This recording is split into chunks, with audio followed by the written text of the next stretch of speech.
Hey everybody, it's Eric Torenberg, co-founder, partner of Village Global, a network-driven venture firm. And this is Venture Stories, a podcast covering topics relating to tech and business with world-leading experts.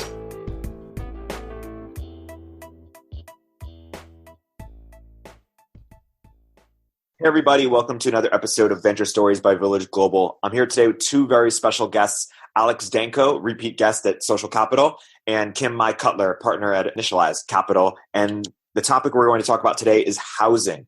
So perhaps, Alex, you could start and sort of introduce what brought you to an interest in that topic and how have you approached your exploration therein? Absolutely. Thanks again for having me on, Eric. Housing is one of these conversations that housing and housing affordability and land and just like where do we live and why do we live there and how does it affect all of our lives has been something that I was peripherally interested in for a little while, but I really got interested in it over the last year or so by a couple of books that I read where either one or both of them, I'm not sure, were recommendations from Kim. So thank you for that. One of them is called Rethinking the Economics of Land and Housing by Josh Ryan Collins and a couple other people. And the other is a book called Crabgrass Frontier, which is a book about the suburbanization of the United States. Reading those two books, those are two books that just absolutely flipped my point of view on its head about how all kinds of things worked and really just got me thinking. It created a lot of questions that I don't necessarily know I have answers for now. So Crabgrass Frontier is a book that is now a couple decades old, but it sort of talks about, I guess the tagline is the suburbanization of the United States. So how in a lot of countries, but specifically in America, we created this new kind of, we can call it a consumer good or a financial product or a way of life or really all of the above, which is called the suburban house for the middle class family. Sort of as a way of kind of codifying the American dream, the idea that you could build something out of nothing. And the path for you to do that economically was the modest suburban house that you would own and was yours.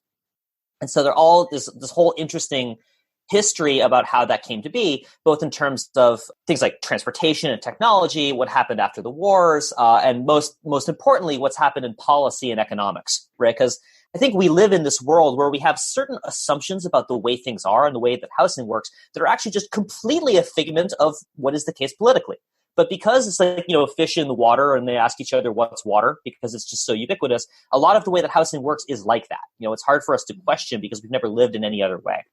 And then second, this book, Rethinking the Economics of Land of Housing, is precisely that. It's sort of walking us through, here are all the aspects of housing that you probably have not thought about, but are actually very important because there are all kinds of other ways this could go that would have very different implications. And here's where we are today.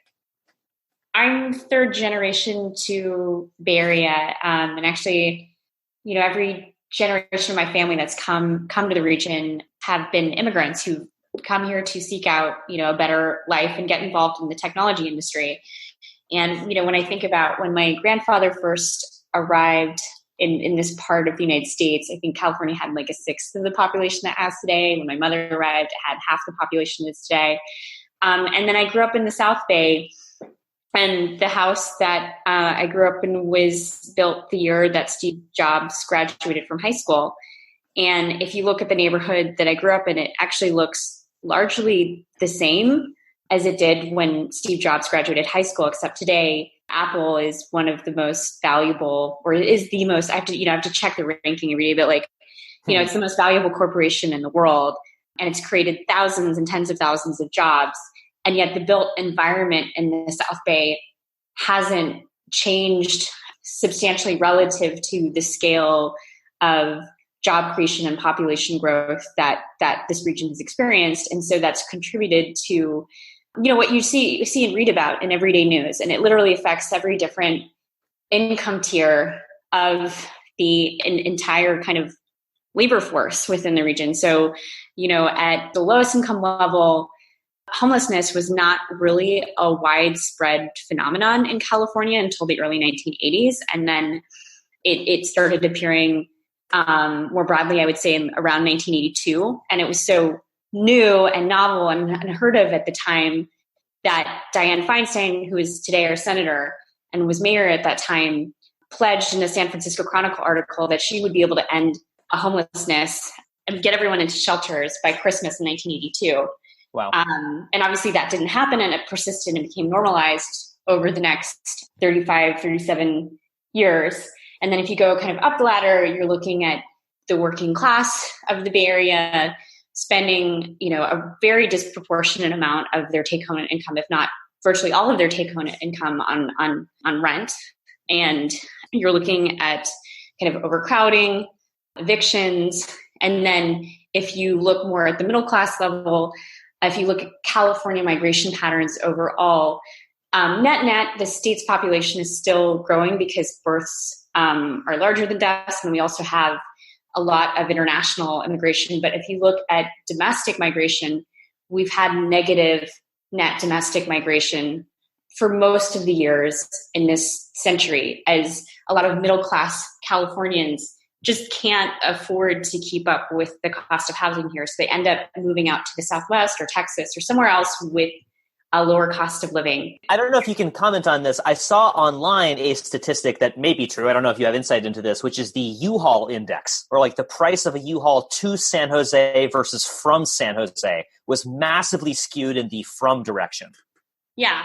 I don't know. I mean, those numbers change constantly, but those are not surprising. I mean, those would be, again, like San Jose's population is still growing, but on a domestic migration level, people who, Californians, people who were born here, raised here, a lot of folks who aren't at that highest income end, they're just making the decision that it makes sense to move out to the Central Valley or to somewhere else in the United States that has a more affordable cost of living.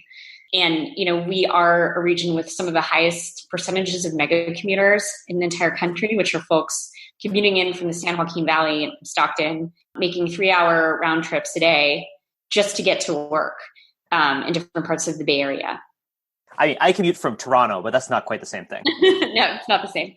Yeah, and so more recently, just to make sure that anybody in the audience who isn't acquainted with this, I think, at least in my mind, you are best known, at least around housing, for a particular TechCrunch article about owls and about everything that's been going on. Can you just give like a very brief summary of what that was all about? So in 2014, having kind of seen what I described, which is like, this amazing amount of job creation, wealth creation happen over the last generation or 2 generations in the Bay Area, and then seeing it being so much of a zero-sum game, at least in terms of real estate, was very confusing to me. I was kind of like, well, why can't we actually make the investments that we see other cities make in transit infrastructure? Why can't we just build more apartment buildings? And, that's an onion with many layers, it turns out. And if you peel that onion, I mean, at the surface level, I think you would be looking at stuff like zoning restrictions or, what is permitted to be built somewhere in a city. And so this is just a surface level argument that, like, if you look at California started downzoning and creating housing restrictions significantly in the 1970s, or about 40 years ago. And that coincided with a number of things like the fact that a lot of the buildable flatland, because it's just much easier to build, say, in the basin of, the San Jose Basin, or than it is to build on like hills or hilly terrain. When a lot of that relatively easy to develop land got suburbanized by the late 60s, communities started downzoning and restricting apartment buildings. And then later in the 1970s, Californian voters ensconced this structure in our entire tax system by passing Proposition 13, which just locks in their property taxes based on what they initially paid for their house. It is still unreal to me that is a thing. Like, yeah. I know this sounds kind of arcane, but it is really a core part of like any kind of structural issue, where you're looking at like, why can't Californian cities like finance basic services? Why has the public education system eroded so much for the last 40 years? Proposition 13 is a really instrumental part of that. And it also bakes into like the very land and real estate structure of the state, a lot of inequity. So like there was another famous podcast episode for revisionist history where he looks at the Brentwood or the Beverly Hills golf course and finds that, it has this insanely low tax rate that's like dated back to a valuation from 40 or 50 years ago. Right? Oh, sure. Yeah. So like you can go into a city and like Disneyland's paying like a mid 1970s tax rate. Right. And, someone who bought a house yesterday is paying like taxes on the house as it's currently worth, rather than, when that house might have been worth like $50,000 a generation and a half ago. Yeah. So, effectively, this traps people in their homes, right? Or, it disincentivizes them from moving. If say, like it might make sense if you're an older person, it might make sense to have, a place that's easier to travel to and from, or to have like a smaller place, or to have a place where you might be able to have like a care worker live with you or something like that, rather than being in a 5-bedroom home. And at the same time, there's really not as much turnover. We have half the rate of turnover that other states do in terms of home sales. It means that a lot of the family-sized housing stock is not really available for people starting to have families today. The way things are today is not the natural order of things, right? It arrived this way because of a series of many, many things that all happened in sequence, and a whole bunch of economic forces and cultural forces and societal forces that got us to now in this particular way. But I feel like it'd be really fun just to sort of take a step back first and ask, what is housing and what is land, right? From the point of view of the residential consumer and the average Joe homeowner. How did this get from being something that gave us shelter to being the most financialized asset there is, over the last 200 years or so? I mean, it goes back further than 200 years. It right. Goes back more than 200 years. Yeah. 700 or 800 years. I mean, it's a particular idea that's rooted in English enclosure laws. The notion that, back in medieval England, you might have had like a commons or commons where like, your livestock would be grazing it collectively. And then, at some point in the 16th century, it got subdivided into different plots of land. And from an agricultural perspective, that was probably a very useful thing to do, because then it incentivized each farmer who's working each piece of land to maximize kind of the return that they got out of their land, right? Right. Well, this is a really important point, because it sort of sets the difference between land that is productive, right? So land that is acting like capital and that we make sheep on it or we make timber on it or something, versus land that is not being productive, right? A house sits on it, but that's it. Yeah. But then, of course, like if you remember over time, like eventually, land and land ownership became more and more consolidated. And then this led to, particularly like within industrialization, like a more aristocratic class. And I mean, the US was kind of an escape valve for a lot of the pressures that system created, right? And so, our property rights system is derived from that English system. And it was the basis of Revolutionary era America until the industrial period. So it's the combination of the English system that was derived from with the combination of the frontier mentality. Right. There was always more land on the frontier, provided that, you ignored the people that were already there and all kinds of other sort of horrible, sad aspects of the system. Sold their land and quote unquote settled it or whatever. But, yeah. And so like up until the industrial era, that was effectively the model that the U.S. had and operated on. And then in the industrial period, the place of people's residence and the place of where they worked became separated into two. So like, no longer were people necessarily earning an income from the land that they worked on or that they owned. They were becoming commuters, and they were moving from, say, apartment buildings or tenements to factories, right? And it was in this period where cities became really, really heavily populated during this Gilded Age of also a lot of inequality, that the kind of seeds of a similar conversation started happening. Right. I was speaking about this on David Perel's podcast about a month ago, of this interesting time sort of before the car, when we had a phenomenon where the factory had to be in the center of town because goods could only move by rail or by water. Right. So that's where the industry had to be. And people could basically only move with their legs, right? They could walk, or, in time we created things like streetcars and stuff like that. But people also had to be relatively close by. So this created a particular pattern of inequality where rich people could afford to live far away, but everybody else was essentially limited to living on top of where the industry was, which also was expensive because it's the site of where the industry was. So that, changed massively with the advent of the car, not just of the car allowing people to move, but also the truck, right? Because where they worked could also move. But we'll get to that in a bit. Yeah, I think that's like actually several decades later, but it was. But sorry, my point was more back in the industrial times. So, is the point that people had to live fairly close to where this was going on, and that in itself created a lot of pressures because necessarily low-income workers had to live in a place where land was expensive, and that created. Did you ever get to Henry George in either of the two books? I'm pretty sure he must have been mentioned in the. Oh, absolutely. Yeah.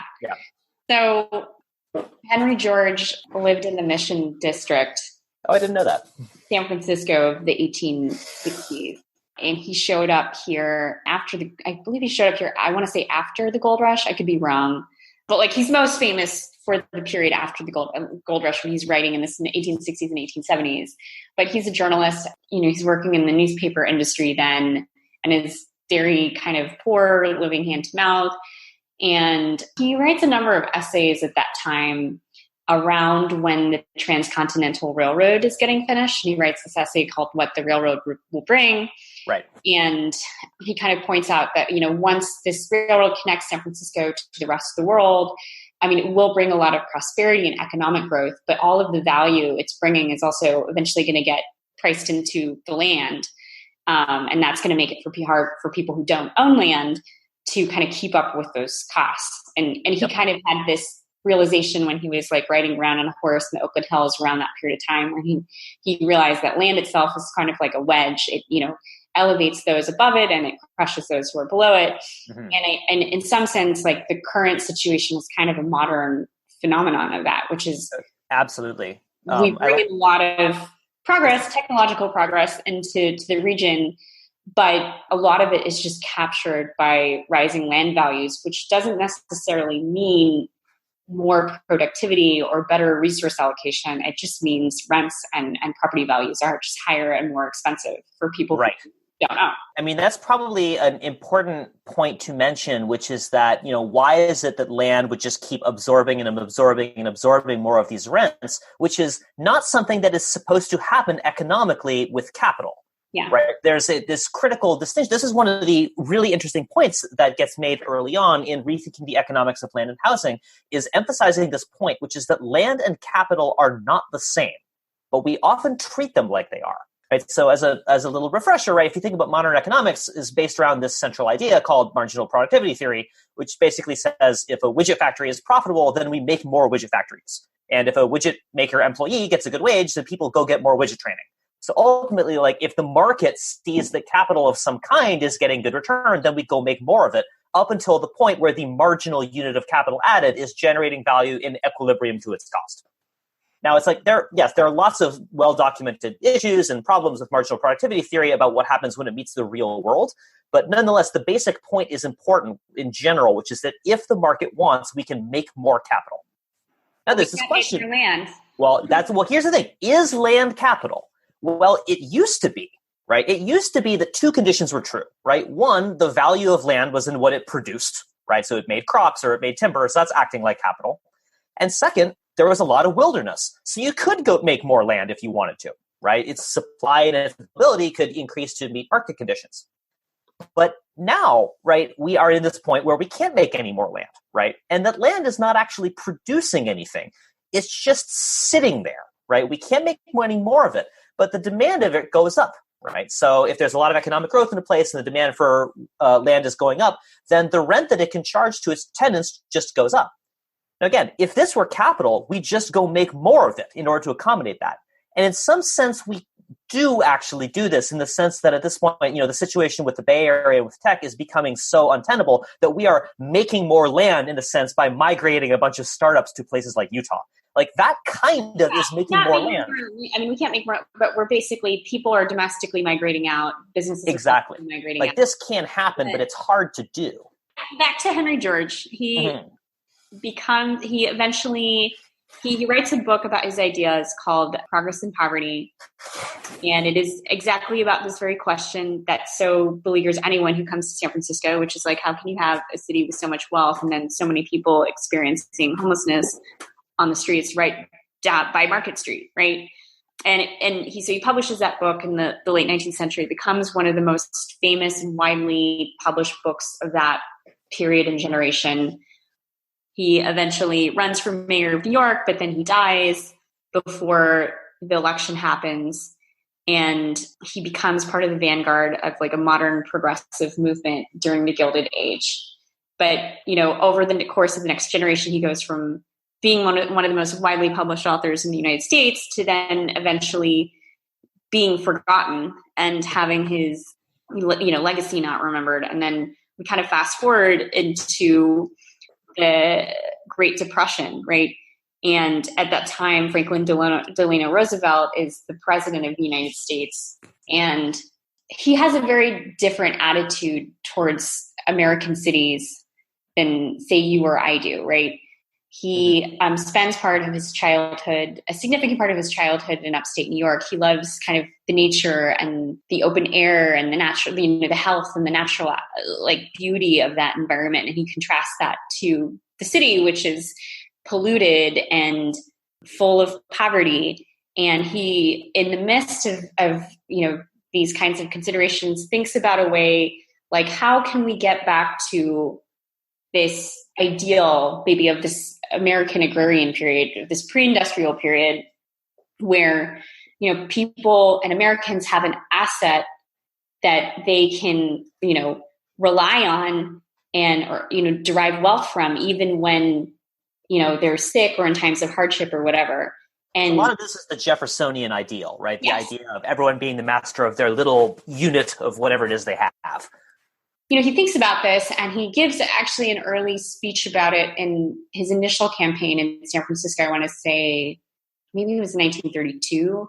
And then he goes on to he goes on to use these ideas as the basis of, what we conceive of today as like a modern American homeownership ideal. He builds all these institutions, to create kind of a complex, backdoor kind of financial system to enable this type of broad asset / homeownership to many millions of Americans, right, in the midst of the Great Depression.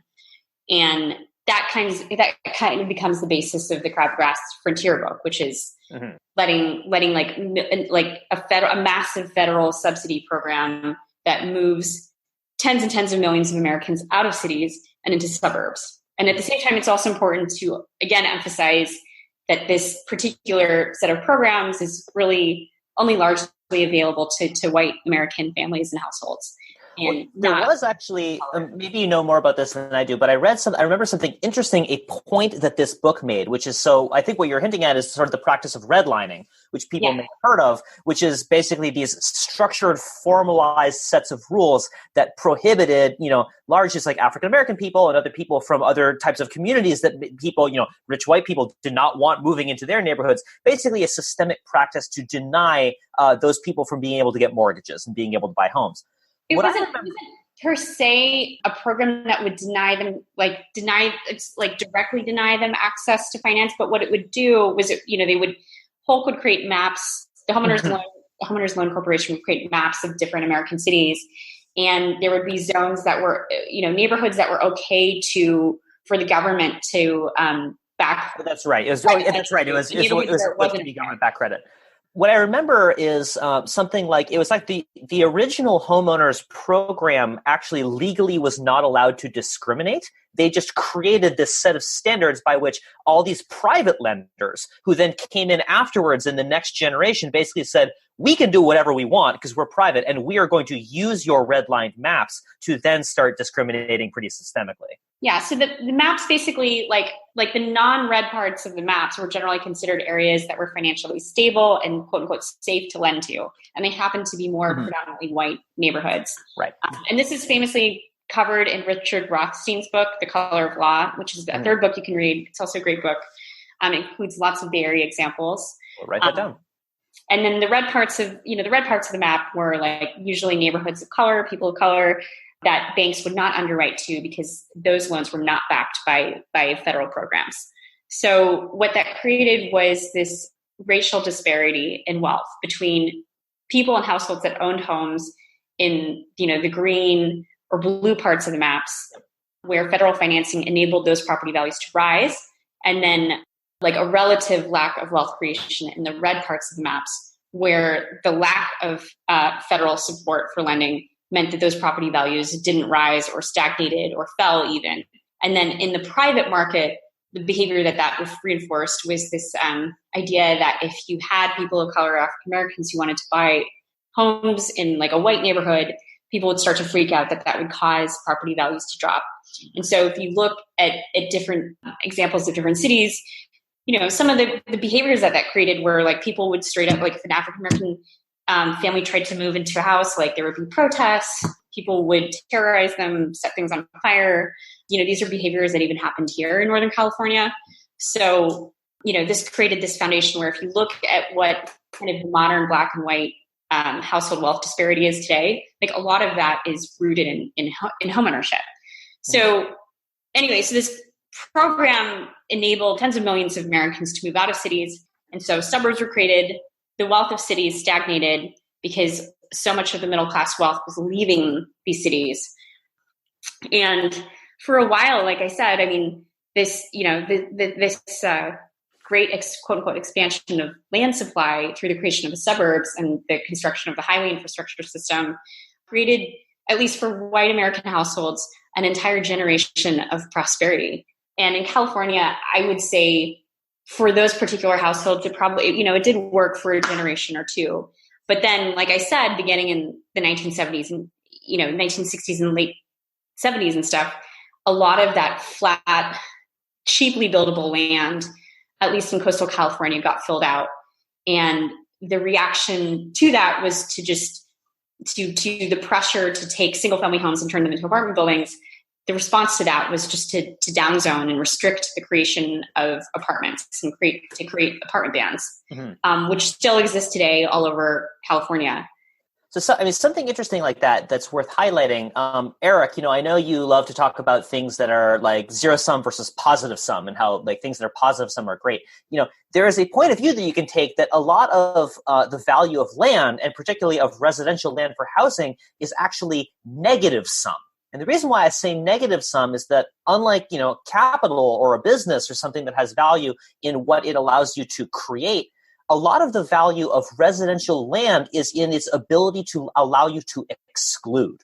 So like part of it is pretty basic, which is like, I own a house, I own a small piece of land here. It's like I have the ability to exclude other people from doing things to my land. That seems pretty clear. But also most beyond that, my house also has some value because the city of Toronto places exclusions on what my neighbors can do with their land, right? So it means somebody can't just go build a bar or build a factory next door to my house and make the property values come down, right? Part of the whole value of this and what's reinforcing the fact that people want it is based on exclusion rather than creation of anything.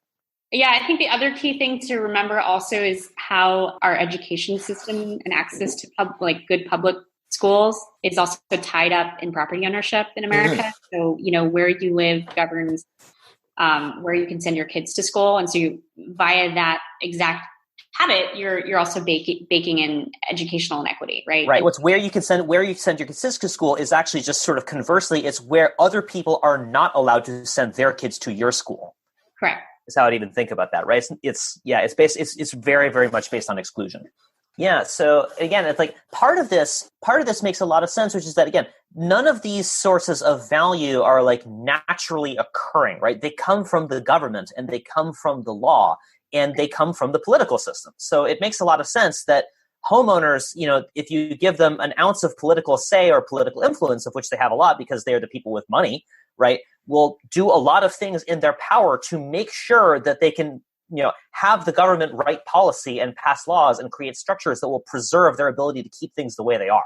I think it's important to mention that, if you look at any kind of housing system anywhere in the world, they are all mixed systems. Like there's not like a perfect quote unquote, like entirely free market system, because again, like you said, like if you have property rights, if you have exclusive rights to use a specific piece of land or a specific piece of property, there's usually, there's invariably a state or government or someone enforcing that exclusive right to that land, and also, has monopoly use of force to back it up. And so like these concepts are deeply intertwined. and they're inextricable from each other. There's really nothing free market about this system except for the fact that the prices freely trade. Yes. So, but like, if you look at other countries, like if you look at Germany, for example, Germany is a majority tenant country. It does not, I think the homeownership rate, I want to say, is in the low 40 percentage point, like low 40s there, whereas in the United States, it's like in the 60s. And so these federal programs amount to a 20 percentage point difference between our homeownership rate relative to their homeownership rate. And in a tenant majority society, they just pursue a whole different range of policies that are basically probably not feasible in the United States because you don't have kind of the voter block numbers to make them happen. Or if you look at Japan, for example, Japan is kind of famous for the fact that in many situations, houses actually depreciate in Japan. Homes are considered more disposable there. I think that, from what I understand, from what I read, that's kind of based in, a history of frequent disasters and earthquakes and the constant need to update building codes. And also the fact that they have national level zoning rather than hyperlocal zoning. And so it has all kinds of interesting cultural second and third order effects. Like they're able to support, say, like a higher percentage of architects per capita than the US or UK are, because that's really interesting. Because you don't have to worry about resale value of the home as much as you do here, right? And so also there's more demand for architecture for making new things because we're continuously remaking them. Right. So like in the US and the UK, what happens here is old homes get rehabbed into luxury homes, right? Mm-hmm. And then, when you invest in a home, you also have to worry about, is this not just palatable to, you, the consumer, but it's going to be palatable to the next person who wants to purchase it after you. And so that creates a moderating influence on real estate and like architecture generally in the United States, because you have to worry about what the median consumer would be interested in. Whereas I feel like that also hints at something that we should get to talk about in a little bit, which is the expectation of housing prices going up and selling them for profit as being a massive driver of things. But we'll get to that. No, I mean, we can get to that. We can get to that now. I mean, I think this is like the fundamental contradiction in the U.S. and the British and the Australian and the Canadian model of housing, which is also, all rooted in the same original system, which is it's hard to you can't keep housing broadly affordable at the same time that you want housing to be a good investment. Yeah, because people haven't grokked that. I mean, we kind of do all these very strange workarounds where, like, if you look in Californian cities, voters are going to re-elect or elect politicians and their ability to protect and enhance and deliver higher and higher property values. And yet at the same time, they're like, well, why can't anyone who was like me 30 years ago move here anymore? That's right. It's like, it feels like looking back a generation ago is like watching House Hunters. It's like, what do you do? Oh, I'm an elementary school teacher. Oh, and I am a ghost hunter. What do you do? Oh, our budget is, $1.2 million. We're looking for an introductory bungalow right somewhere in South Bay. It's like, really? Okay. Yeah. Yeah. And so like what you see in the modern conversation today is like they're like, why aren't developers building affordable housing? Well, if you look at San Francisco, just base costs, it's like at least $700 to $900K per apartment unit just to build a unit.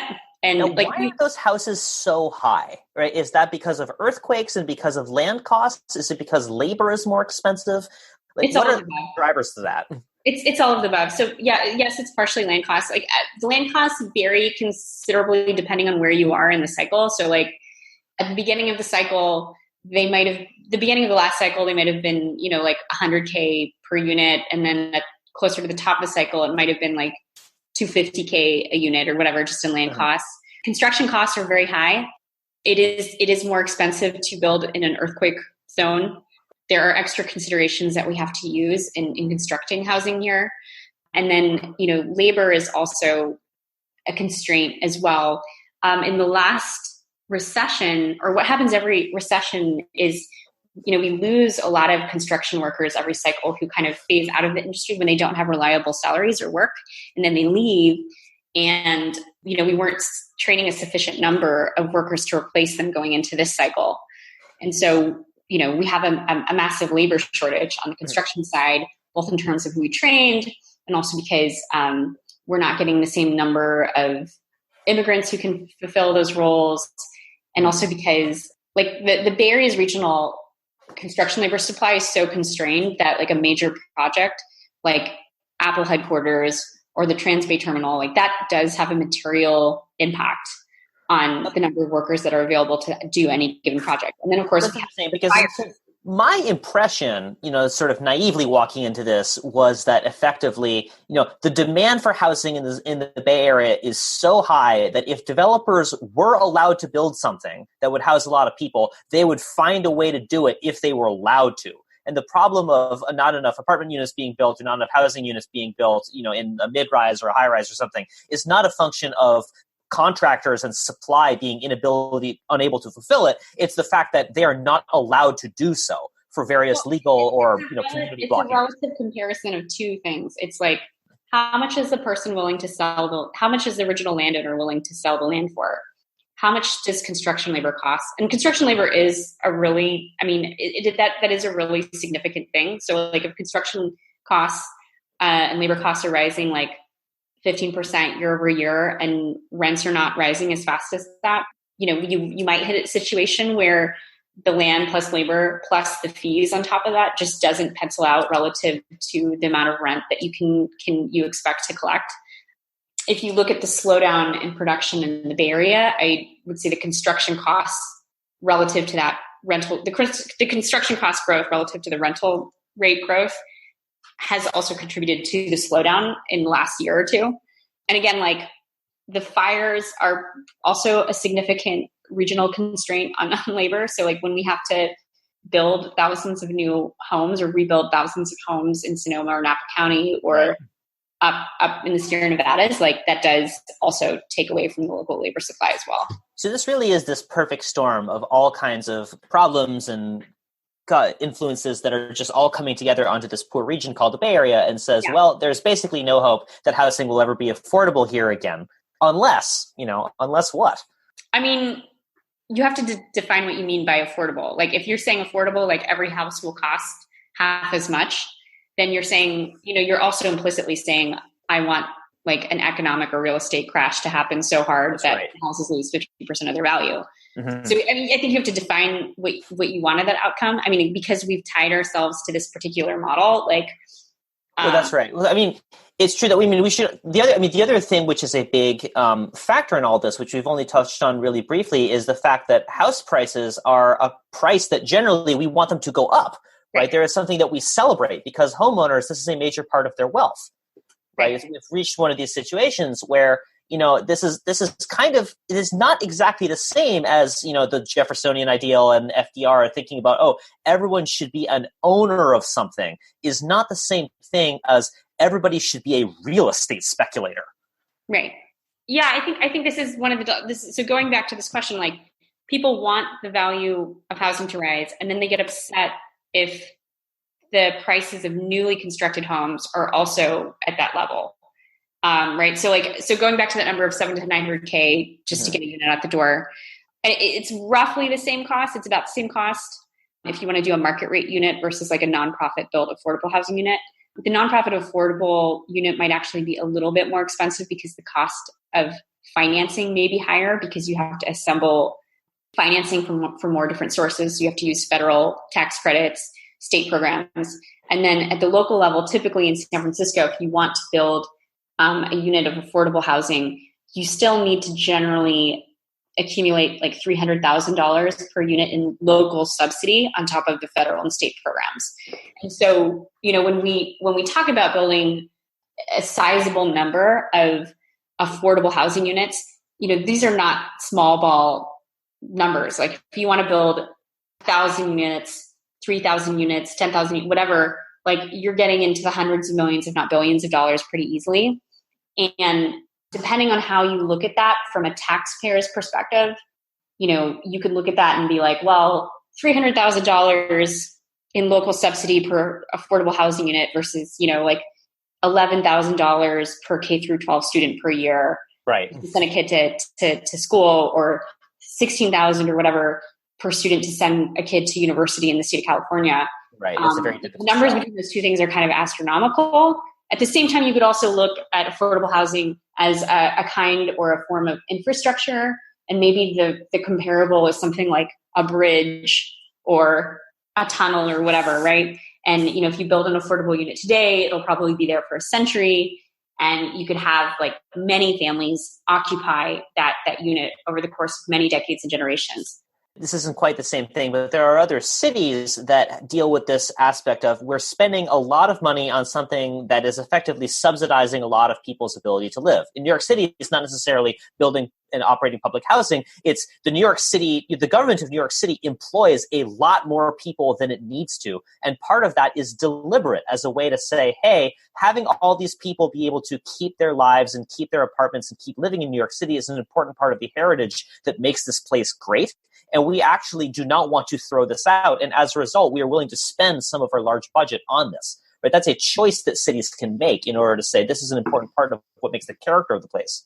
I can't speak for New York City's government because I don't know the particular programs that you're talking about. I would say that it's important to emphasize that we subsidize housing pretty extensively for Americans generally through this homeownership finance model. We have subsidized homeownership immensely through all kinds of ways, right? So this is, part of the reason why this is difficult is that competing against homeownership effectively, since that will set a certain market rate for what a house costs, right, is how much it costs to buy, right? It's like, in order to catch up to how attractive that is, right? It's like you are up against, the home mortgage deduction, right? You're up against Prop 13. You're up against all of these just massively government-enabled transfers of wealth from the country at large into homeowners, which are, a large percentage of Americans. Right. So up until the 2017 tax change, the mortgage interest deduction was the fourth largest federal tax break. It was $70 billion a year. I want to say it's around $25 billion a year I'm now. honestly amazed that it was not number 3 or 2 or 1, honestly. Like it's I think employer medical insurance might be that. But yeah, I mean, it's in the tens of billions of dollars. It mostly goes towards upper middle class households. The larger mortgage you have, the larger tax deduction you get. So it's a regressive subsidy. Mm-hmm. And if you compare that against, say, what we spend, so it was $70 billion a year in 2017. It fell to, I want to say, around 25 because we took up the standard deduction. If you compare that to, what HUD spends, generally HUD's budget has been in the 40s annually, and Section 8 subsidies only cover 1 out of every 4 American families living in poverty today. And then on low-income housing tax credits, which are used to create new affordable units, we spend about $6 billion on those. And then on homelessness, I want to say it's 3, or it was recently 3. But like you just kind of compare orders of magnitude like that. It's very different numbers of zeros that we're talking about. Right. So zooming up for a second, I want to take that. So outside of the Bay Area, so the Bay Area has, this particular set of circumstances like we talked about, but arguably the largest one is that the tech industry is now here creating all of these mega salaried people who are all spending money on their houses. But if we sort of zoom out to a more general case, there's something important has started to happen in both, not just in the United States, but also in other countries, although not all of them, so not Germany necessarily, but in places like England, places like Canada, where the price of houses is starting to rise at a faster rate than the economy is growing and faster than people's wages are growing, right? Mm-hmm. And this is this important positive feedback cycle that's important for people to understand that essentially goes as following. If mortgages are plentifully available, but land and new houses are fixed, then that will make the price of houses go up, right? Makes sense. I think an important caveat to mention there is, this is mostly a metro phenomenon, an urban phenomenon. If you look at the median house price nationally in the United States, I want to say it's just above $200K. So if you're willing to not live near jobs, and not near a quote unquote thick labor market where there's a lot of different job opportunities to switch to, if one job or opportunity falls through, then you can find affordable housing. That's right. So the point that I'm trying to make is not that houses you can't find an affordable house anywhere, because that's definitely not true. I 100% agree with you that there are lots of places where one of the appeals to them is that they are really nice, great places to live where you can actually get an affordable house.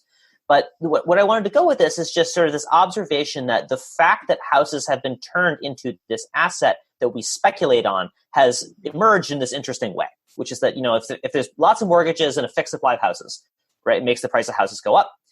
And then if that price is going up, but the amount of wage you're making stays about the same, then you have to get a bigger mortgage, right? Right. And if people are getting bigger mortgages and they're getting more mortgages, then banks not only make more money, they also get a bigger capital base, which means they can issue more mortgages, right? So you start to get this feedback cycle that says, okay, well, what this will drive, it'll drive the people's houses up and also the price of the mortgages that they have up in tandem, right? So this expectation for rising prices and rising prices becomes something where if you have bought in, this is a thing that you want to happen, and your house price going up will confirm that you were right to do that.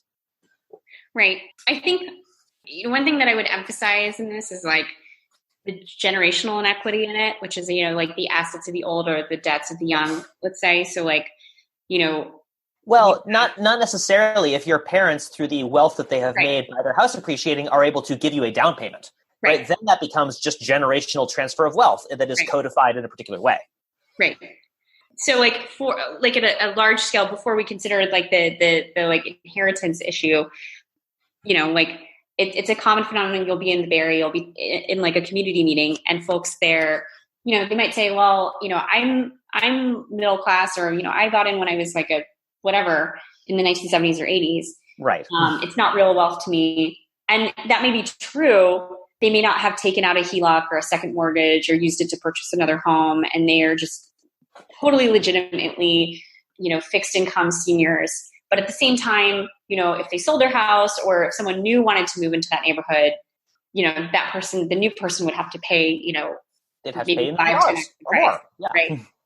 I don't know if you saw, there was this FT piece like a week ago about quantitative easing. It was just a provocative piece, right? It was called "Quantitative Easing is the Father of Millennial Socialism." Oh, okay, sure. Yeah. I'd click on that piece. You would click on that piece. You would click on that piece. Yeah. No, I mean, it was just a provocative argument, basically. Like, people made the decisions that they needed to make during that crisis. But in retrospect, like, you look at the decisions that they were made, and rather than question the structure of our housing system after that particular housing-led crisis, we just kind of restarted the whole thing again, right? And we did it in a way that caused asset values to, in a lot of these different cities to just, more than double in value at the expense of like the next generation's ability to, find stable housing near jobs and near sources of economic mobility. And so, that precarity has kind of led to the political situation that we have now, which is like younger generation feels locked out. They're indebted by student loans. None of the housing that is near work is affordable or accessible to them.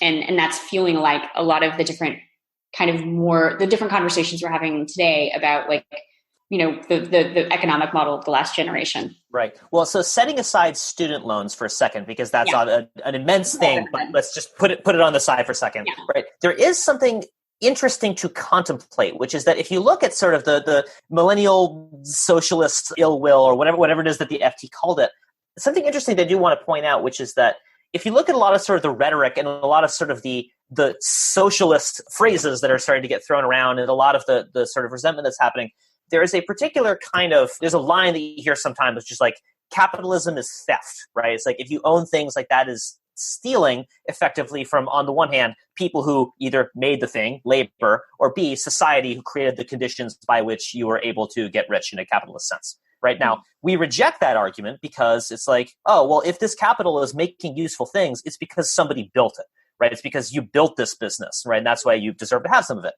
But land may not be like that, right? It's like land, actually, I think there is a much more legitimate claim to say you did nothing to earn this $1 million piece of land aside from be at the right place in the right time and see all these gains accrue to you, right? Like, I do think, like, I mean, in Laurie's book, I mean, there's a whole section about this duality that property ownership has, which is it's both freedom and it's both theft, right? So it's freedom in the sense that it's an asset that you can then use or lever or, use to get access to more capital or more freedom or whatever elsewhere. But at the same time, if it was land that was once in the public domain and now only, one entity or a private entity has exclusive access to use it, then it's no longer accessible to everyone else. So, right. And you get to use the power that you have in order to exclude other people from doing things. Right.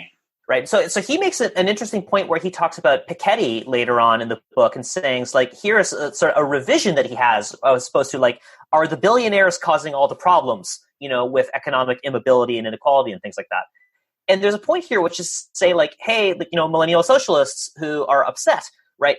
It may be that you are pointing your fingers at the wrong people. Like, maybe it actually shouldn't be the billionaires that you're mad at, because billionaires, largely will have their wealth in the form of actual capital that is out in the world producing things, right? It's in the form of businesses and stuff that, at least in theory, could be put towards socially useful purposes. It's like, what if the real villain is actually Joe homeowner, right? Where the majority of his wealth is in his $1 million house on paper, which is offset by his $1 million mortgage, right, that he owes to the bank, therefore creating this wedge that is just sort of reinforcing generation after generation, like you said, giving you more power if you're above the wedge and less opportunity if you're below the wedge.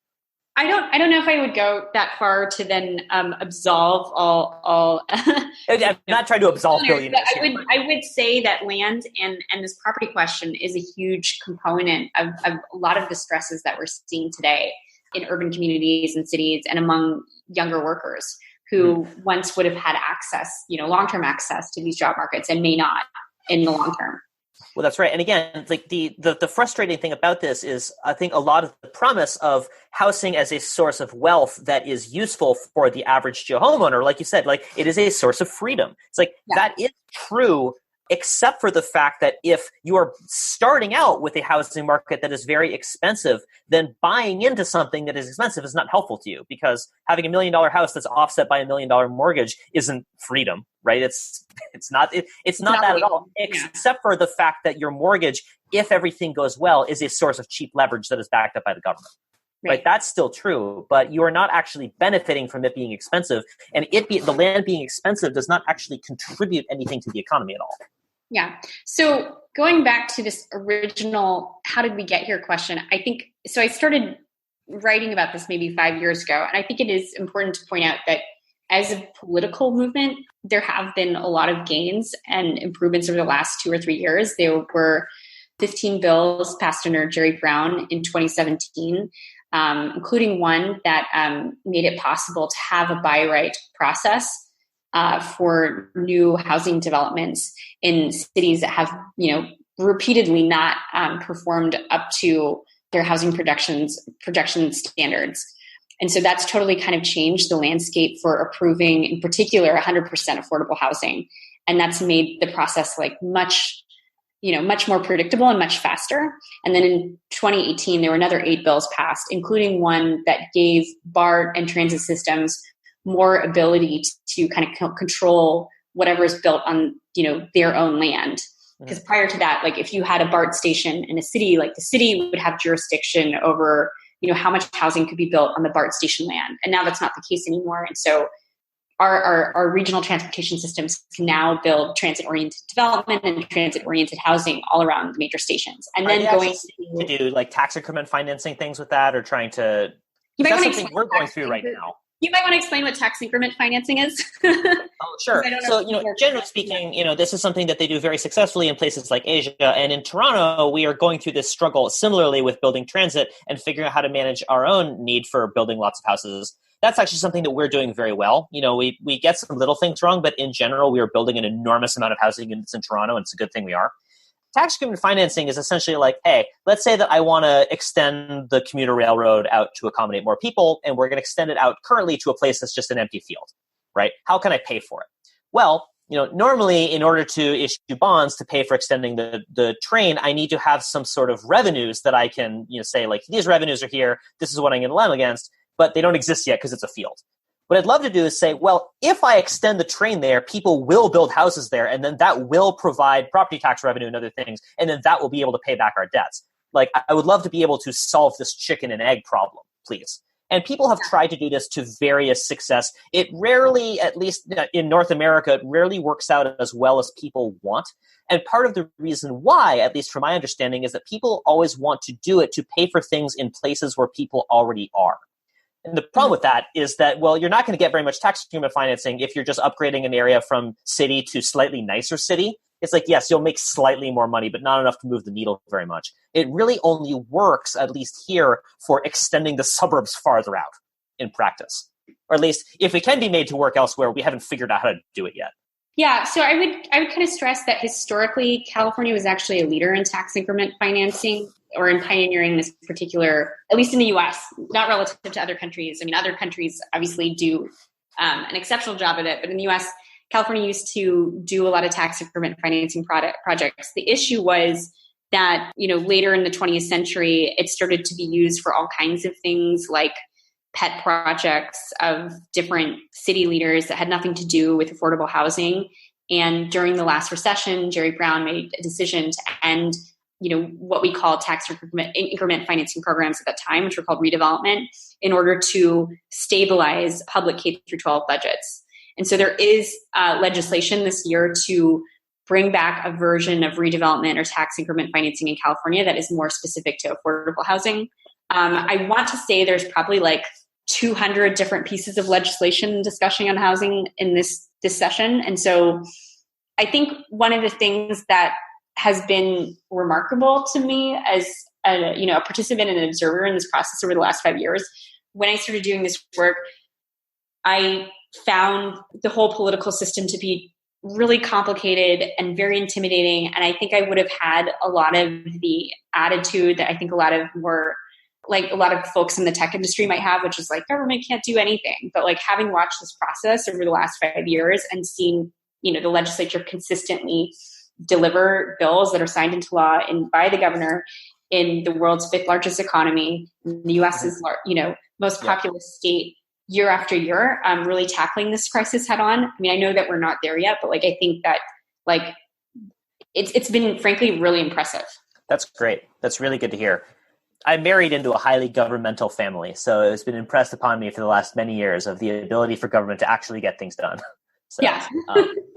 I do want to make sure that we touch on one particular recent zeitgeisty trend, which is Amazon and with HQ2 and this new sort of social idea that, is not new, but it's definitely been resurgent in popular conversation around the link between tech companies and I guess more broadly, like high income employers, like people who pay lots of money to a certain set of employees coming into places and then that having a disruptive effect on the particular place where they are and its effect on the housing market and how people will do or don't respond in one case versus another to those things coming in.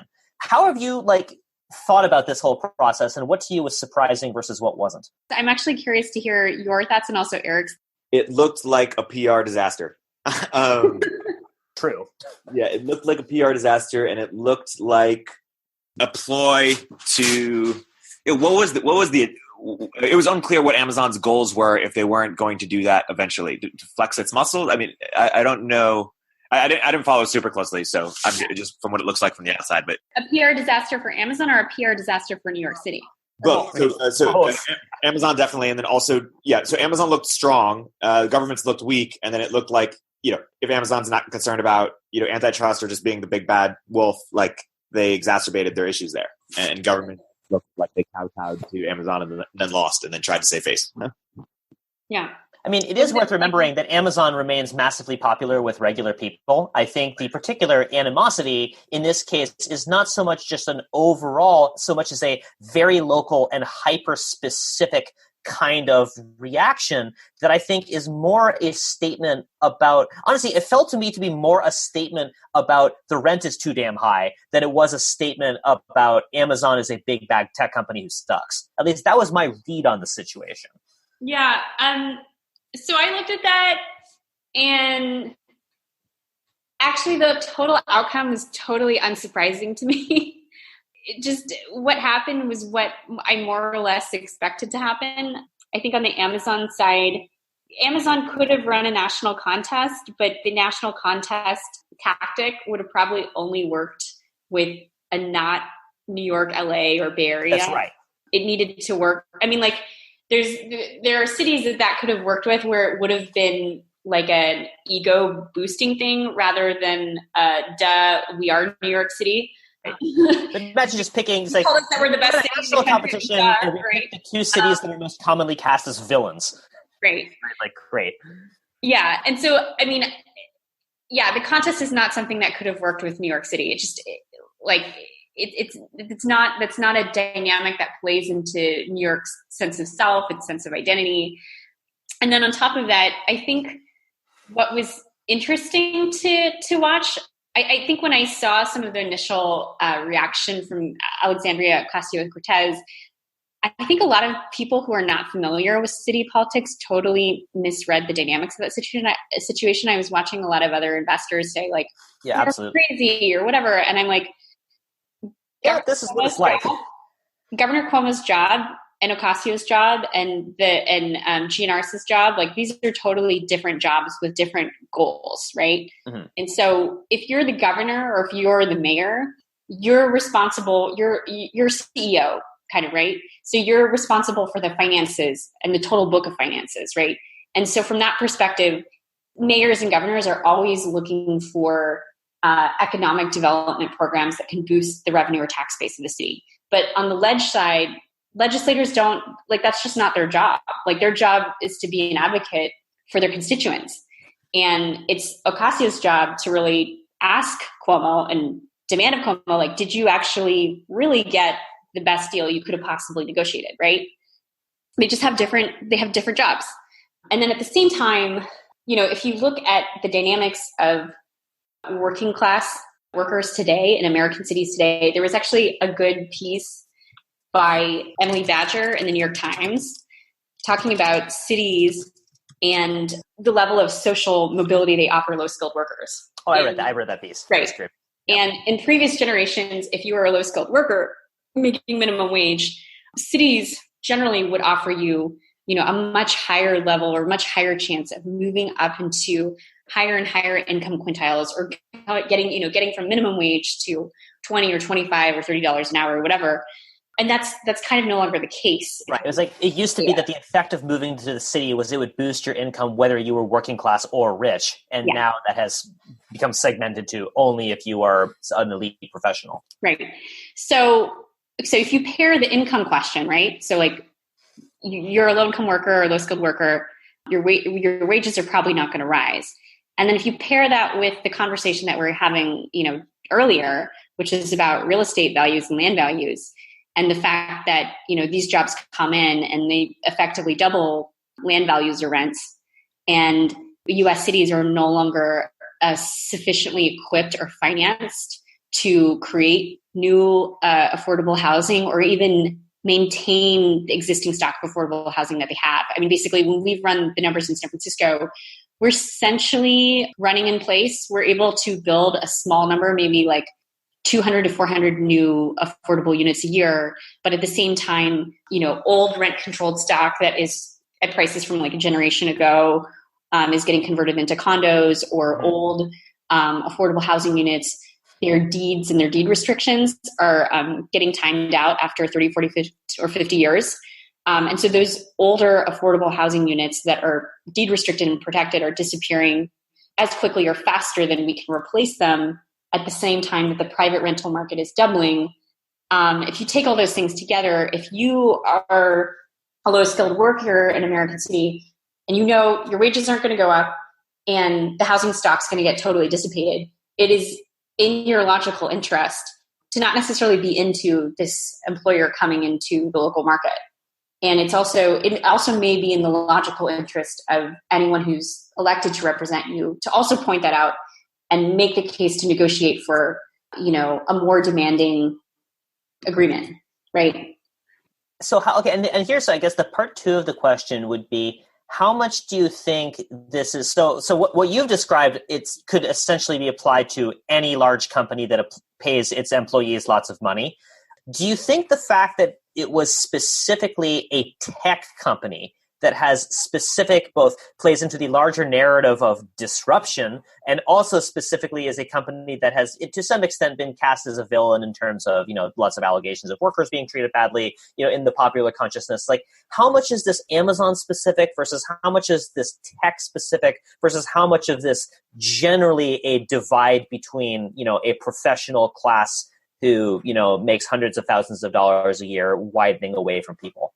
And I ask that because we are facing a similar, also but a different, but in some ways similar backlash here in Toronto over Google's Sidewalk Labs project, which has nothing to do with employment or jobs. I think, I mean, it's tech and like, okay, for one, like only companies that large could even run a national contest like that, get national press for it, and be in negotiation with large cities at this sort of scale.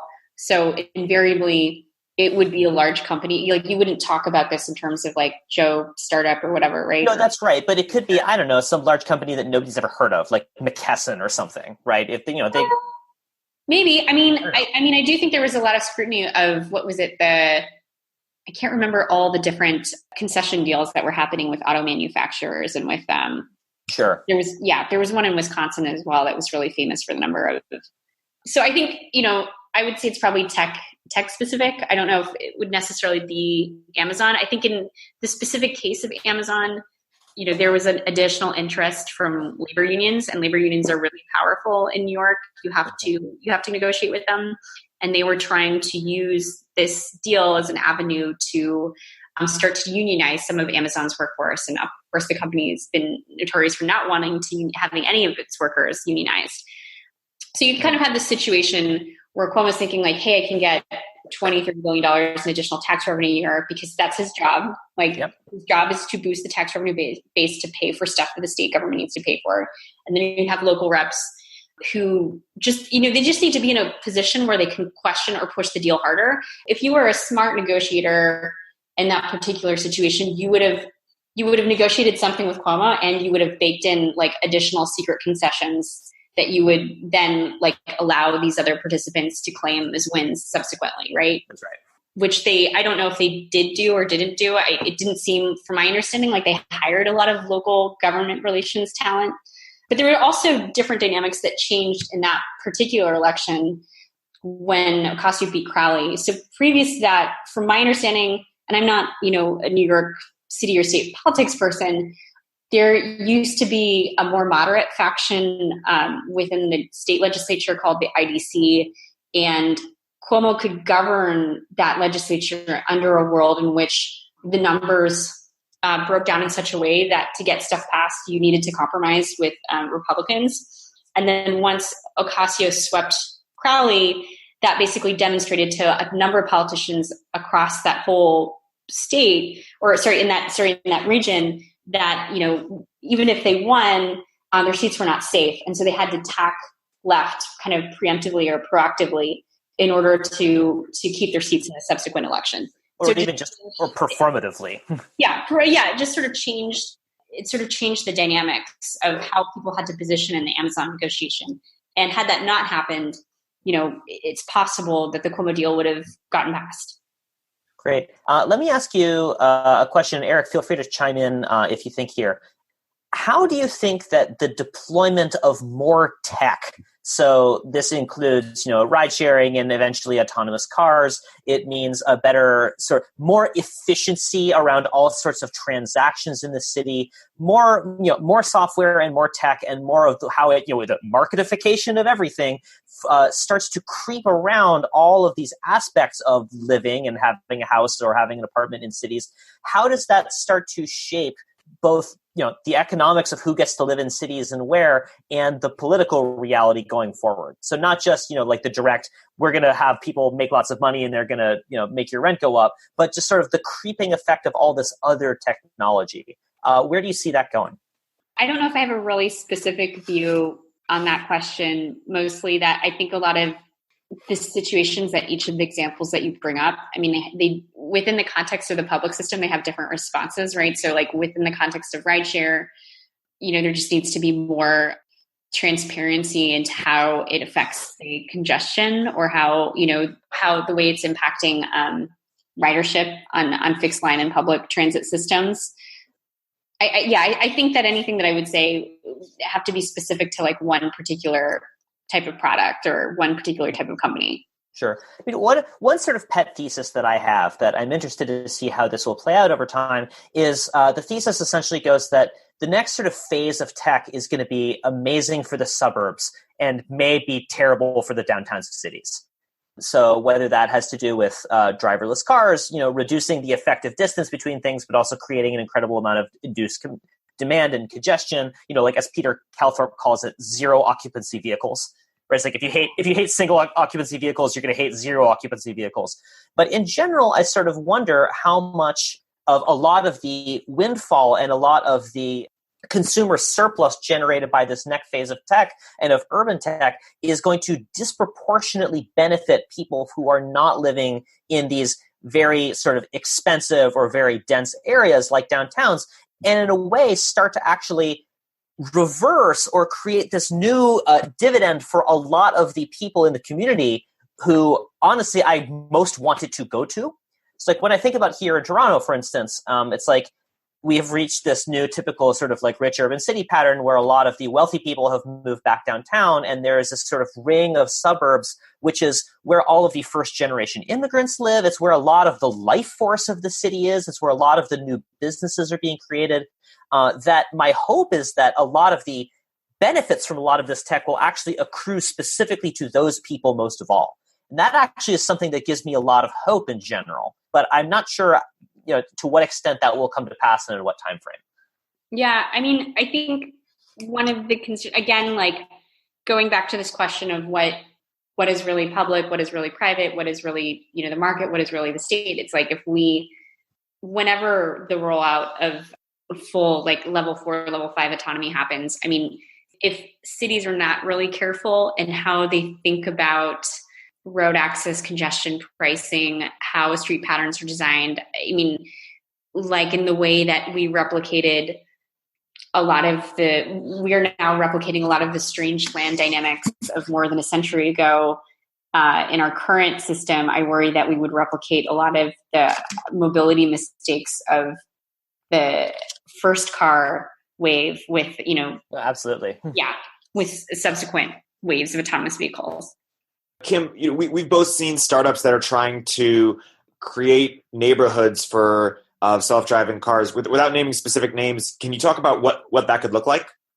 I think one of the things that is important is that it doesn't initially feel like I think one of the issues with the sidewalk and the Amazon HQ2 thing is that it seems so overwhelming and abrupt to people. And I think that if you're trying to work and meet people, where they are, a lot of the changes that you're trying to make have to seem more subtle than, how transformative they really are underneath the surface, if that makes sense. So I think a lot of really good kind of like neighborhood or human scale neighborhood design, I mean, they're not crazy futuristic experiences. I mean, this is about having construction that is still human scale, streets that are intimate, having communal spaces that can be used, by different households and families, having flexible communal space that can convert from, a communal dining area to some other type of group experience. And then just really thinking about like how you can use, drop off and pick up in a really seamless, well-designed way. Like they're not things that are going to sound crazy just because I think that, I think that lots of things, in tandem will feel very smooth, but you wouldn't want to have them, I wouldn't want to take kind of the approach that say like a sidewalk or whatever is right. Having. One of the companies that we work with at Social Capital, one of our portfolio companies is Urban Footprint, which is run by Peter Calthorpe, who the audience may know. He's been an urbanist for a very long time. And one of the things that he's doing is sort of like helping to design entire neighborhoods of cities in China. So they're bringing him over and saying, like, tell us what we should do. We want to make sure we don't remake all these mistakes. And I've seen some of the plans for these that he's shared around. It's like they look shockingly normal, right? It's all of these little aspects of the design to make them more walkable and to make them more successful and to make them more livable that are not sort of the radical reimaginations of the city. They are these incremental steps forward to make sure that we're preserving. It's not just going for efficiency at all costs. It's preserving a certain kind of human scale interaction for all these things. It's going to be really important. Where do you expect to take a few swings at this with the Discover, Alex, whether it's housing or cities? What can you envision? We have no idea yet, to be totally honest. There's only one. So one thing that we do really like to do is we love working directly with cities and having them be our customers. So we work with an organization called 100 Resilient Cities that is through the Rockefeller Foundation. that is a fantastic partner for us in terms of being able to say, hey, we have a couple of companies on the Discover team that, aside from Urban Footprint, are all in stealth mode, but we'll be able to talk about them soon enough, who are going to be having cities directly as their customers. And one thing that we love to do is to say, hey, if you can, one of the nice things about cities is that if you can figure out how to make something that a city wants to pay for, if you can figure out how to navigate the procurement process, if you can understand how to sell to them, there are a lot of cities, right? And they have a lot of budget, and they would love to buy what it is we have to sell to them if we can figure out how to make it in the right way. So for the time being, we're really excited about, local governments themselves being customers as a really interesting way of shaping the way that a lot of these companies can go make. We don't want to make the N+1 company that's trying to sell to consumers to get their attention for the transition to driverless cars or something like that. We'd much rather say we would like to work with governments directly and figure out what it is that they want, because they probably know better than we do what are the problems in their community they want to solve, right? We would love to help them do that. So Alex, I want to be sensitive to your time, and Kim will stay on a few minutes after. Maybe as a parting thought, I'm curious where you sort of see things playing out, or maybe where you want things to play out in terms of how this gets solved. Like, do we see more? How does it become less negative sum, if at all? Do we see more, co-ops or co-living or using spaces in different ways, or I don't know, are people engaging more in virtual reality and that changes how we see where we live?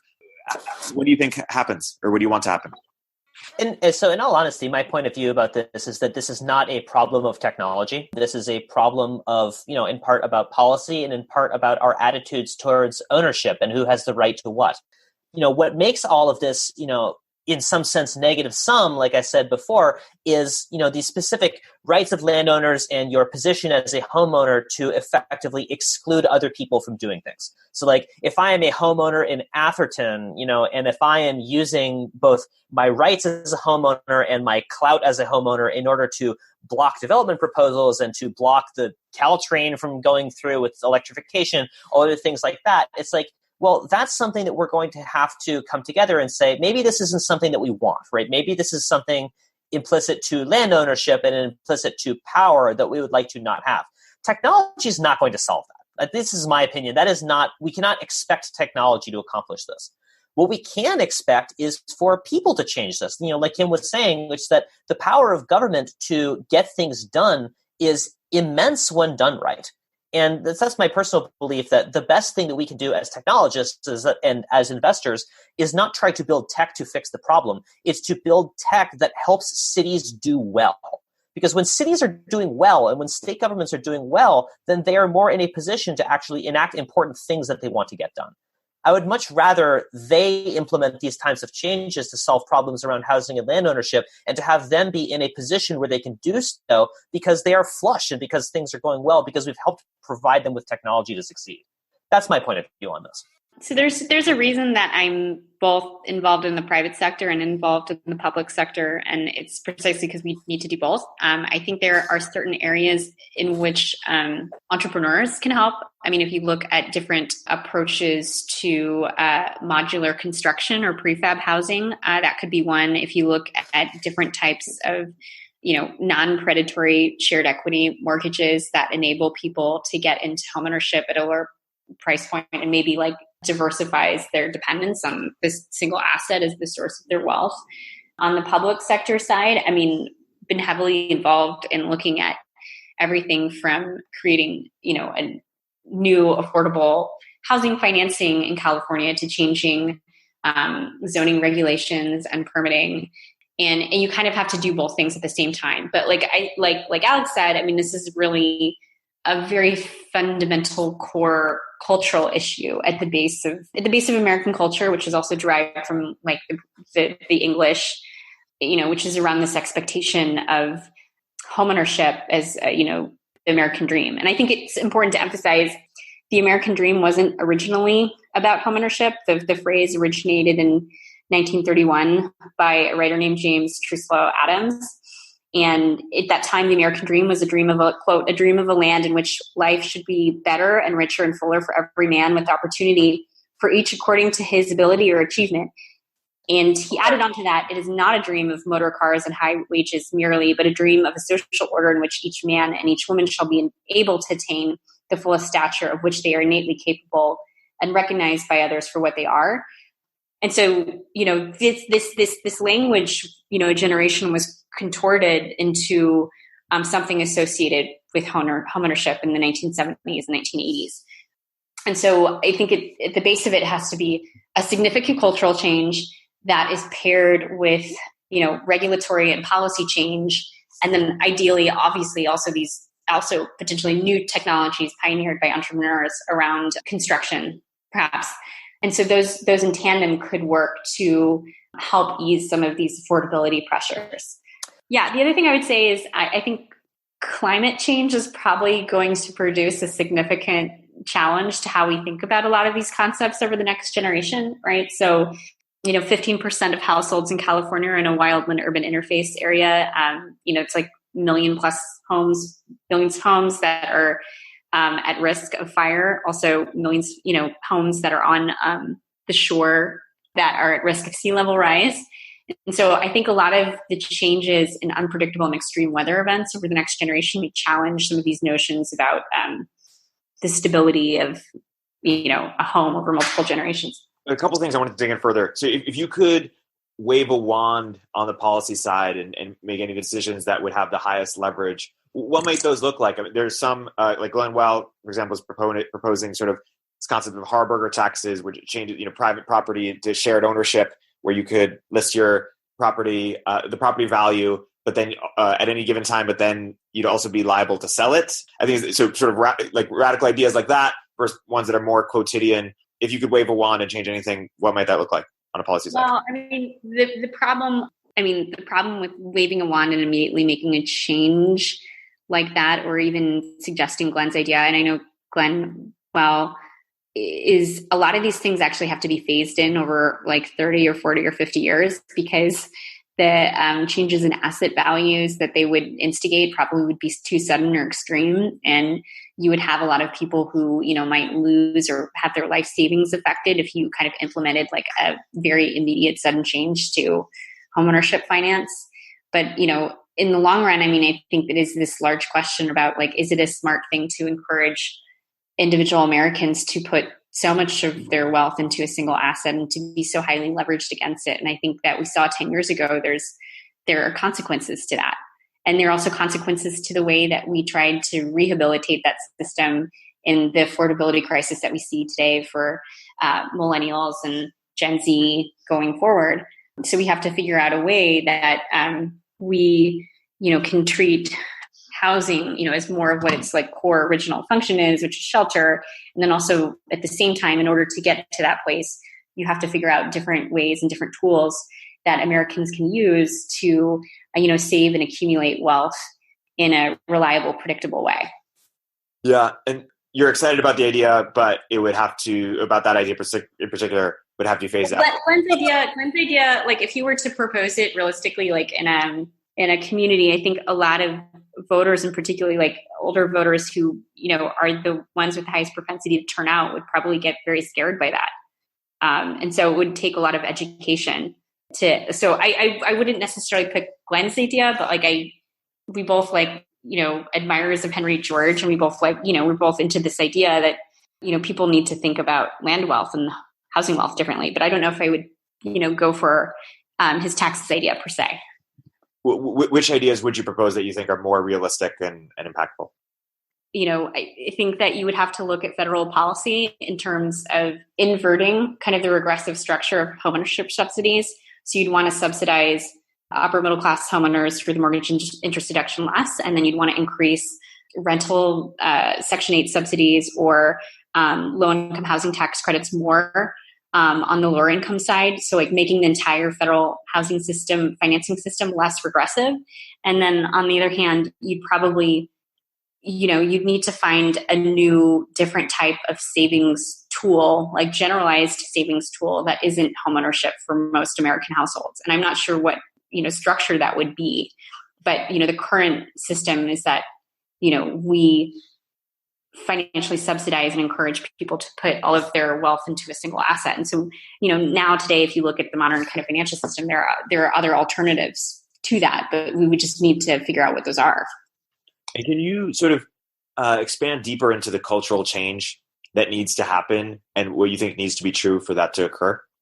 I mean, it may end up happening by necessity, to be honest, right? So, if you look at California and you look at homeownership rates generally, if that homeownership rate continues to fall, you're going to see a larger number of constituents and voters as tenants. And they eventually over time will, if they grow sufficiently large in size, then they will start to exercise their power in a more politically meaningful way than they have in the past.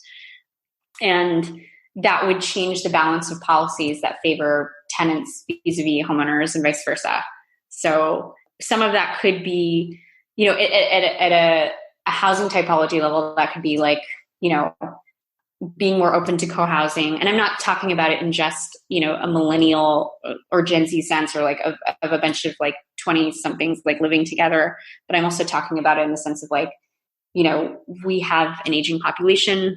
We're going to have a need for more multi-generational households where families are going to need, care for both elders and care for children. And so the ability to take our single family home structure and actually support more missing middle housing that supports a greater diversity of housing types and also incomes that it's accessible to is a cultural change that could happen. Just getting people comfortable with a different range of housing types in suburban neighborhoods could be one thing.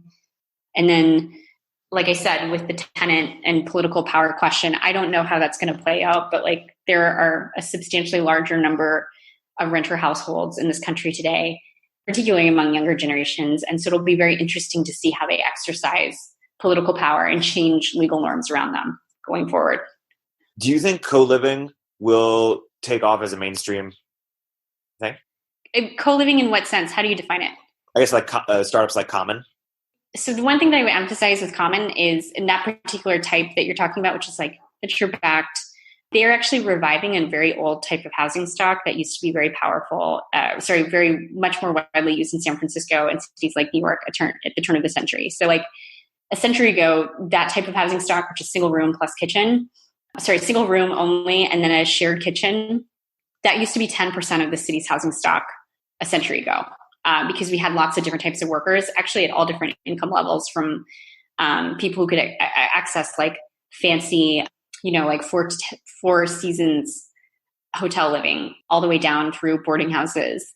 And it was just very common. And then it fell out of favor once we engaged in the suburbanization federal project. And so we kind of forgot about it as a housing stock. And now like there's a number of small startups that are just kind of trying it. And I think that, some are doing well. I mean, from what I understand, Star City has a very large deal is to do potentially hundreds of units in San Jose.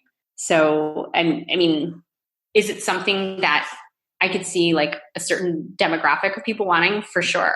At the same time, like we also have to be open to the idea that there's lots of different kinds of co-housing and not co-housing just targeted for that particular demographic, right? So, co-housing could be a 3 or 4 generation household. Living under one roof, right? And that's the type of housing or type of household situation that is more common in other countries that has been less common in the United States. But maybe it will become more common now, given that we have a rapidly aging population. One thing I wanted to touch on, which I know is its own separate 2-hour podcast, much longer podcast, but you've gone super deep on it, touch briefly, is homelessness. And maybe a couple things we can address perhaps are maybe the biggest misperceptions or misunderstandings that people have around the problem and around the dynamics of the problem and around potential solutions. The biggest thing that reporters end up doing every 10 years, and it's like a very classic, almost cookie cutter set of stories, which is just humanizing people in this experience. These are people, like they're human beings. We're solely defining them by one single characteristic, which is the fact they don't have a house or don't have like a place to sleep. And people cannot have housing for all sorts of reasons. When you're walking the street, like there's one perception that a person experiencing homelessness looks like this or has, a set of issues that may include mental health or drug use or whatever. But the reality is like chronic homelessness is like a small, it's a minority percentage of the total number of people experiencing homelessness in San Francisco. It might be 2,000 out of 7,000 people, but the other 5,000 people you won't see because they will be sleeping in cars or they won't have a stable place to stay. Like they could be families moving from couch to couch or something like that. So most people experiencing homelessness are more like situationally homeless or situationally without housing. And there are actually relatively modest investments that you can do that make a significant difference for people who are more situationally homeless. And, the city of San Francisco actually takes 50 people off the street every single week, which is remarkable unto itself. I think if you can imagine if you were in the position of a caseworker or someone working for the city government and you had to place 50 people every week in the particular kind of housing market that we have, that's a hard thing to do. And then at the same time, however, 150 more people are losing their housing every week. And so it's a constant cycle. And so it's not always the same people that are experiencing homelessness. And then also people can lose their housing for a whole range of reasons. Like there are different, there are folks who are veterans, and actually under the Obama administration, we significantly reduced, under both the George W. Bush and the Obama administration, we significantly reduced veteran homelessness. There's also a whole category of about 1,000 or 1,200 transitional age youth who are 18 to 24, or 18 to 25. Many of them come to San Francisco because we have a lot of LGBTQ youth who come from other parts of the country or state, and they don't feel, accepted, or maybe they feel disowned by their families because of their sexuality, and they end up coming to the city. And relatively small interventions can make a huge difference, right? And I've met lots of folks from that age category who've gone, who have full-time jobs, who potentially now work even in the tech industry or in other parts of the city, and can comfortably house themselves now. It's just they needed a support for a small period of time. And then chronic homelessness is obviously a lot more complicated and expensive, because the solution there is, particularly if it's an older person and maybe they have a traumatic brain injury or something else like that. I mean, you just got to get them into permanent supportive housing, and which is just more expensive to do.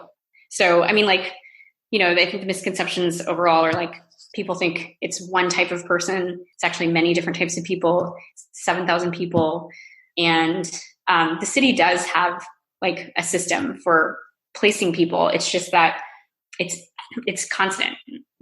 And there are always constantly new people losing their housing because of how forbidding and unforgiving our housing market is in this region.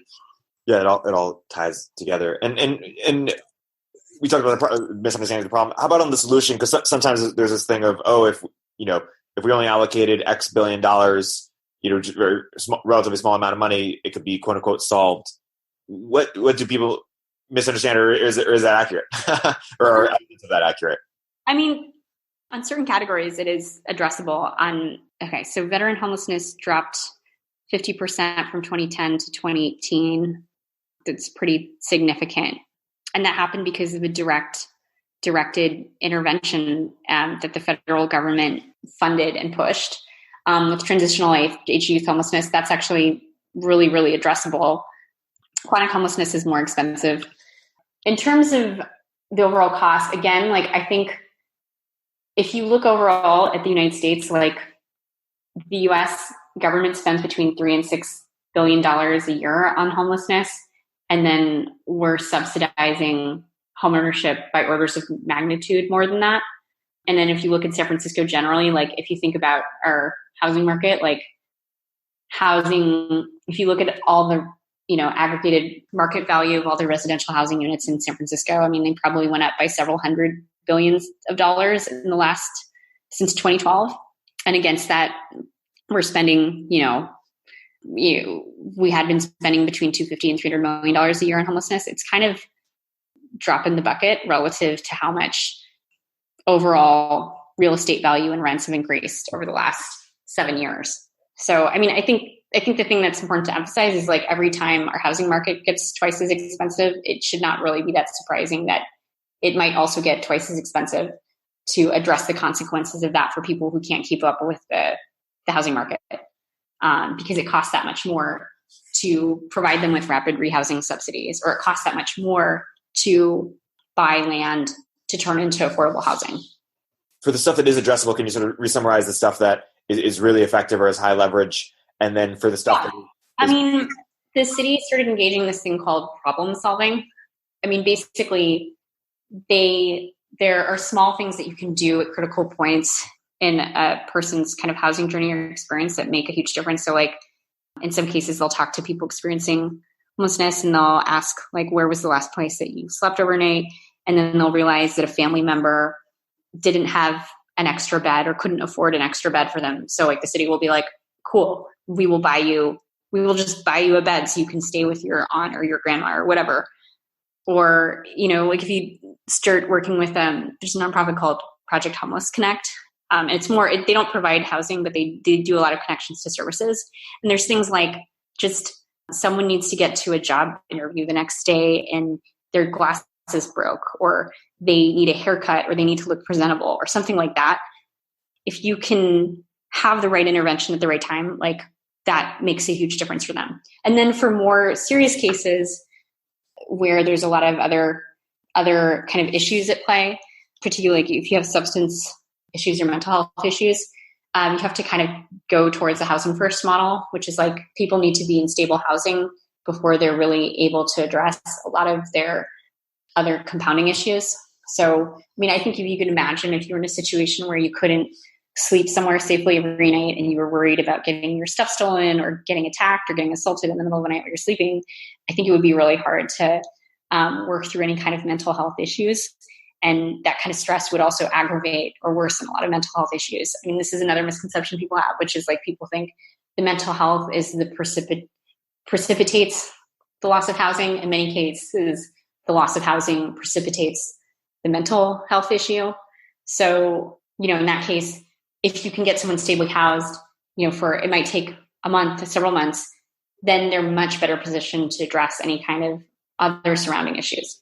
And what about for the population that's much less addressable? What could we? That's what I said. It's how it would be housing. It would be housing food. Yeah. Right. Thank you so much for coming on. It was really fun hearing you and Alex go back and forth and bring different perspectives. And I always really enjoy talking to you and hearing your take on this. Okay, cool. Thank you so much.